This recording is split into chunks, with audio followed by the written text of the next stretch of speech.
Mr. Snow, after everything you've seen, what are the Hunger Games for? The Hunger Games are to punish the districts. Those tributes don't have a choice. We're live! I'm your mentor. You want to protect people, it's essential to accept what human beings are and what it takes to control them. You seem like a good man, Coriolanus Snow. I have seen what war does to people. Fueled with the terror of becoming prey. See how quickly we become predator?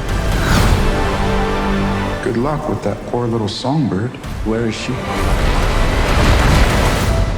It's a mystery, and mysteries have a way of driving people mad.